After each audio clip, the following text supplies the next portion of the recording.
let's get to it. Jalen Hurts can buy more than a few hoodies today. Yep. That was the news that came out of the blue yesterday. And it wasn't even one that we were paying attention to. It's a testament to the ability of a team and an agent and a player to put their heads together, exchange proposals, work it out respectfully, discreetly, and quietly, and boom, it's just done. And the initial word, it wasn't even leaked. No. I'm sure there were some pissed-off information robots yesterday who were short-circuiting at the idea that Howie Roseman didn't give anybody a heads up that the Jalen Hurts deal was done, and it was just announced. Now, the numbers came afterward, leaked to more than multiple reporters, but they kept it quiet, and it's one we should have been watching because start of the offseason program They said is the perfect time to extend a quarterback. That's the Russell Wilson deadline that he imposed a few years ago when he got his last deal from the Seahawks. And I think it was also the same deadline he imposed when he got his first deal from the Seahawks after 3 seasons. And Jalen Hurts had extra leverage because he wasn't a first-round pick. Right. There was no fifth-year option to be exercised. Right. In his 4th year, it was his contract year. So this was it. This was the time to do it. They came together, and they got it done. Now, I'm still waiting for the official numbers. We'll delve into the nooks and the crannies of the contract to figure out what it's really worth, when the Eagles could walk away if Jalen Hurts for some reason regresses.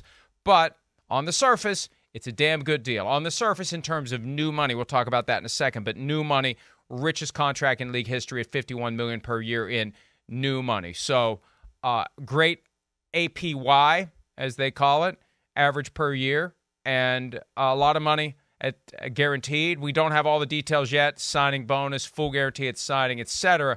But for a guy who a year ago we never would have dreamed would be in this stratosphere, Chris, right? It just shows you what establishing yourself as a franchise quarterback and taking a team to a Super Bowl can do for a guy, and it did a lot for Jalen Hurts. Yeah, he deserves every penny of it. That's right. I mean, all the things you just said there, and then I think when you add on top of weight, off the field, in front of the podium, in the locker room, he's everything you want, right? You said it right, too. I think it's a great time to get it done because it just jumpstarts everybody into the 2023 season.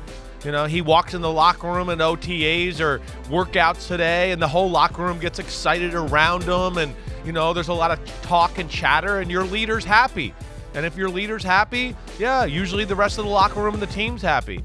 So it's a great job. And would never have imagined this, but all the things you said, the play on the field, the way he acts, the personality, the maturity, the leadership, and then you add that together with really, as you're kind of alluding to here, one of the most top-notch organizations in football. They don't mess around. Wow, we got a good thing. We got a great team. We believe in this guy. We're going to get it done and go. And we're not going to make this an off-season conversation or have it be a distraction. We got everything going in the right direction right now. So we're not going to let anything slow down the momentum of this football team, and that's where I love it. They know the way they want to play. They know him. They know they want him to lead their football team, and that's where I love the Eagles and their no-nonsense, attitude we've seen really over the last 5, 6, 7 years to just make things happen, and more times than not, they do it the right way. One of the realities of these kinds of deals, too, is the difference between new money and total value at signing. Right. And that becomes important if we're going to compare the Jalen Hurts contract to Lamar Jackson. Right. And my first thought when I saw that the deal was done, okay, once we see the full details, I want to look at that deal and I want to ask the objective, unbiased question between the Ravens and Lamar Jackson. Should one side or the other want to do that deal if they could? Is there a chance both would want to do that deal? Is there a chance neither would want to do that deal? So the full deal becomes relevant, even though among the agents, because the number is always higher and it always makes them look better, new money is what we talk about. $51 million per year, highest paid player in league history. But there's an asterisk. There's the rest of the story. It's a 6-year contract. It's not a 5-year contract. And we call these things extensions. They are not extensions. The old contract gets ripped up. It gets replaced by a new contract. Jalen Hurts has signed a 6-year contract with the Eagles. What was left of his last contract is gone. Now, via the CBA, given his achievements, his fourth-year salary had been bumped to over $4 million. About 4.2 is what he was due to make this year already. So let's just call it 5. Let's just make it simple. Sure. So if you call it 5, the 5-year, $255 million extension becomes 6 years, $260. That's what he's committed to. 6 years, $260. You do the math, it's $43.3 million. Again, nothing to sneeze at, but not 51. And this is why the agent community likes to focus on new money, and the teams let them do it. Player needs to feel good about the deal. Agent needs to feel good about the deal. $51 million per year. But it's technically, not even technically, it's actually $43.3 million on a 6-year commitment. 6 years, that's a long commitment. Yes, at $43 million, $43.3. So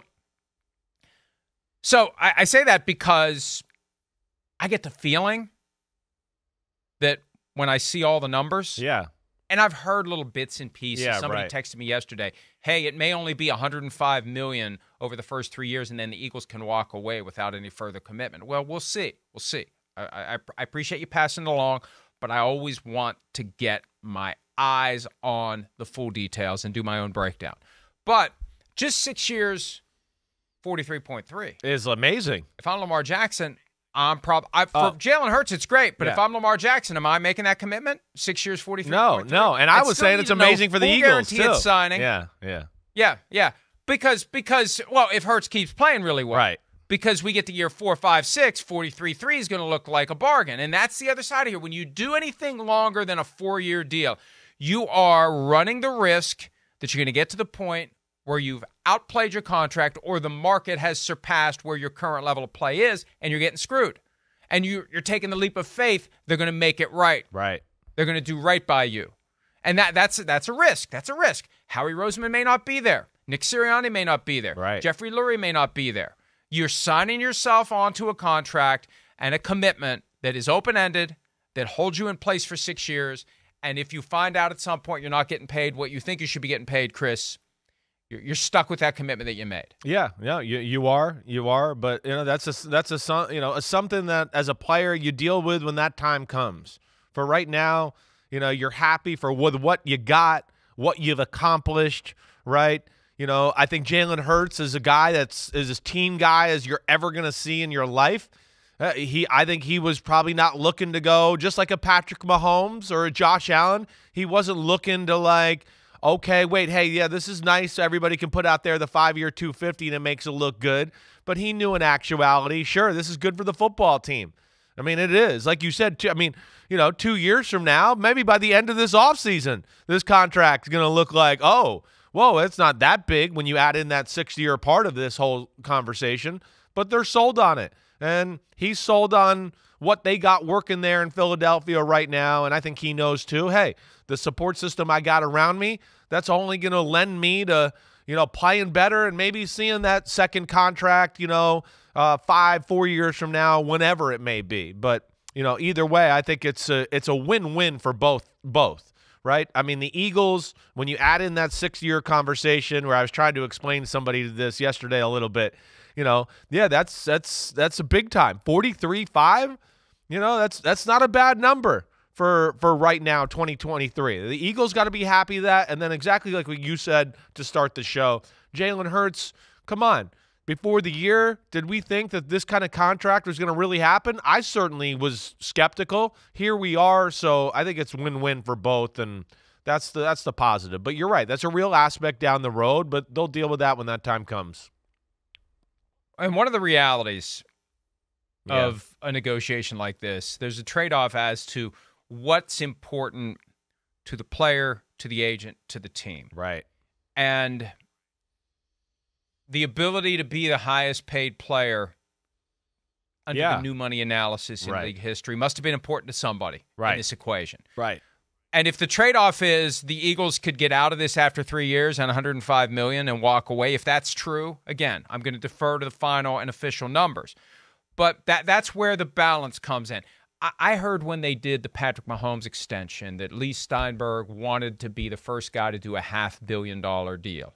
That was important. We talked about it at the time. Sure. Because it was a bad deal for Patrick Mahomes. Right. Patrick Mahomes getting screwed right now. Patrick Mahomes deserves a new contract right now. The Chiefs should give it to him right now, and they benefit from the fact that Patrick Mahomes is not wired to go banging on doors at the team headquarters from Brett Veach to Andy Reid to Clark Hunt to anyone else saying, you guys are screwing me right now. I'm getting screwed. Right. I'm getting ripped off by this contract. Look at my contract. Look at these other contracts. I am getting screwed. He's not wired to do that. Nope. But he's Steinberg, down there in Texas throwing footballs. Went, right. Steinberg, as the thinking went, just wanted to be able to say, I got the first $500 million deal. Doesn't matter if my guy isn't getting paid the way he should be getting paid, comparable to others. And there he is already at number 5 if we look at new money. And he would be number 6 once we put Jalen Hurts on there at number 1, the new number 1 at $51 million per year in new money. Those numbers are all new money. And that's where it becomes a little bit clunky when a quarterback signs a contract with no existing years. See, whatever Lamar Jackson does, new money and current money are the same. When Dak Prescott did his deal Daniel with the Cowboys, Jones, he didn't have an existing contract. Right. $40 million. Boom. That's the number. That's the real number. That's the literally take it to the bank number. Daniel so Jones just got that. Confusion. Right. And look, I'm telling you, it's funny because whenever I argue for Lamar Jackson to have an agent, everybody's like, oh, you're just trying to help the agents. You're pro agent. You're pro agent. Hey, folks, I can share with you some of the communications I've received over the years. Whenever I dare mention that new money is hocus pocus bullcrap, that old money, total money, total value at signing is all that matters. This new money thing is just a PR tool to make the agents look better. Yeah. That's it. Propaganda. That's it. That's right. It makes the agents look better.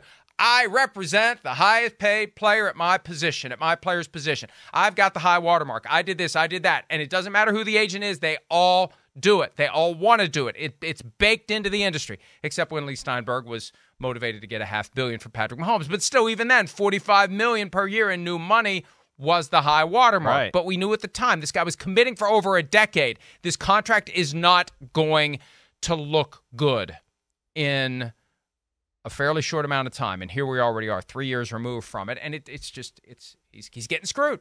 He's getting screwed. And the Chiefs benefit from the fact that Patrick Mahomes isn't wired to do anything about it. Yeah, you're right about that. He's one of those guys. It's a little bit like Tom Brady was that way, right? I think it's Josh Allen's that way. You know, I think they look at it at the end of the day, and I know we've laughed about this and had this conversation, but they look at it and go, okay, so what if I retire at the end of the day and I have $290 million in the bank instead of $320 million in the bank? You know, they're still getting whatever they want. You know, maybe they have to take off the diamond-encrusted toilet off their wish list, but other than that, they'll be okay. You know, so I think that's how they look at it. And I don't know. You know, no, I don't think that matters. I don't know that I would go. Number one, it sounds painful. Yeah, it could be a little 2, chafage there.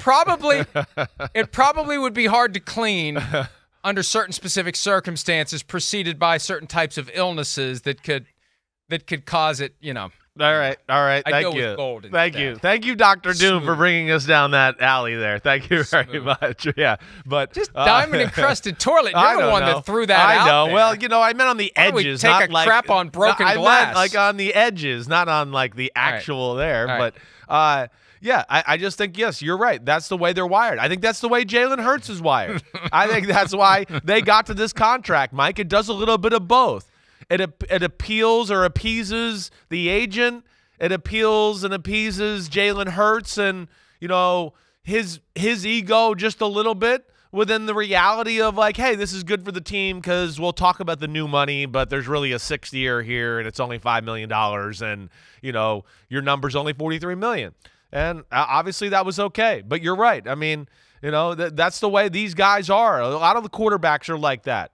And it's like you've always talked about. It's one of the bad things about, you know, football in general. What do the owners do to the football players who love football? They use that against them to lower the money and whatever. And Yeah, that's just part of the situation. But either way, it's a huge payday. Mahomes, I don't think he gives two craps because Mahomes, too, Mike, is at a point now where he's just like, oh, wait, you want me to do a commercial? Yeah, $5 million. Oh, do you want me to do that? Yeah, 5, 10 million, 12. He's gotten to the point where he can just make whatever he wants. But, his contract's outdated regardless. You're right. And the Chiefs are spending wisely to put a team around him that continues to be highly competitive. Right. If I'm Josh Allen and I'm in a team-friendly deal, I'm saying to somebody, what the hell are you doing with all the money I left behind? Yeah, right. What are you doing with it? Right. Where's the beef? Right. Right? Right. Where is it? Why do I not have the help that I need? Why is this an annual issue that I don't have the people around me necessary? Because it's not like I'm taking up this gigantic chunk of the salary cap. I wasn't a pig at the trough. I left some money behind. Why aren't you spending it on some of these other players? So I think that's the key, and that was Brady's willingness. It flowed from an understanding that they would indeed spend all the way to the cap and take advantage of the excess that was there because Brady wasn't being a pig at the trough. But, hey, look, I can get behind being a pig at the trough because, I hear you, Mike. You're the star of the team. Yep. It's why people are tuning in. Right. You're taking the risk. These are the prime earning years of your life. You never know how long it's going to last. Get what you can while you can. And owners benefit from the fact that there's this competitive streak and guys are competing for championships, competing for Hall of Fame, competing for legacy. That's right. That gets them to go easy on the oligarchs who otherwise don't have to figure out how they're going to run their football team because they have to pay their best player every penny of what their best player is worth. So Clark Hunt benefits tremendously from having the best player in football and having him wired in a way that he doesn't demand what he deserves. And I'm not saying it's right or wrong. I'm just stating fact. No, I hear you. My son, if Patrick Mahomes was my son, Yeah. I'd be saying, hey, Pat, you're getting screwed here, buddy. We got to do something about this. Right, no. Yeah, after Super Bowl 57, I said, man, first order of business in the offseason, get this guy taken care of contractually because he's the best player in the game and he needs to be paid more than he is. Yeah, no, I hear you there. I mean, he's special. He is. But it's a group of they're gym rats. And they just are not going to worry about, that to the extent. But you're right. I mean, I'm the same way. It's cool they do that. That's cool. But I'm also with you in the fact that, hey, I want Lamar Jackson to get every penny he wants to, within reason. I mean, again, you're asking for $300 million guaranteed. I go, well, okay, well, I don't know. That's not going to get done. Sorry. But, yeah, I'm all for trying to get every penny in that you can. But I also support these guys that go, you know what? I'm going to leave a little at the table here for the rest of the football team and think about my all-time legacy and the support system I have around me, and I can respect that too, certainly. So that's what we got going on here. And that's what I expected from Jalen Hurts, really, when it all came out and said and done. When I saw the first number, I went, whoa, he broke the bank. And then I, figured out, like you're talking the 6-year thing, and I went, oh, it actually is pretty friendly to the team as well, so it works. The best example I can give you for the Lamar Jackson situation, because it still continues to be very controversial. I mean, if I have a car that I'm trying to sell, and let's say, just a round number, I want $50,000 for the car. Yeah. I want $50,000. That's what I want for the car. And everybody who comes and looks at it, everybody who drives it, everybody who looks under the hood, checks out the tires, looks at the whatever the report is online, what do they call that, Carfax? They come back, and no one's offered more than $30,000 for it. That's it. Nobody's offering more than $30,000. At some point, I have to ask myself, do I want to sell the car or don't I? And if I want to sell it, 30,000 is the number. Doesn't matter that I want 50. 30,000 is the number. At some point, I got to make that decision. Yeah, the market is the market. I'm market. either keeping the car right, or I'm taking the 30. And that's where it comes back to with Lamar Jackson. At some point, he's got to say yes. I said it about Odell Beckham Jr. before he said yes to the Ravens. Of course, the Ravens made him an offer he couldn't refuse. He's got to say yes. Any player is in this boat. At some point in your career lifespan, when you get that second contract, you got to say yes. And Jalen Hurts said yes to the Eagles. Now, should he have wanted more? Could he have gotten more? Who knows? Could he have played it out a year, done the franchise tag dance? Could he have? Sure, if he wanted to, but he said yes. He sold his car for the amount that the Eagles were offering. Lamar Jackson refuses to sell his car. And that's fine. But Until you sell it, you're stuck with it. And Lamar Jackson's stuck right now with nothing because he's yet to say yes to anything the Ravens would do. Hi, it's Mike Florio. Thanks for watching PFT on YouTube. Hit subscribe for the latest news and analysis from Pro Football Talk.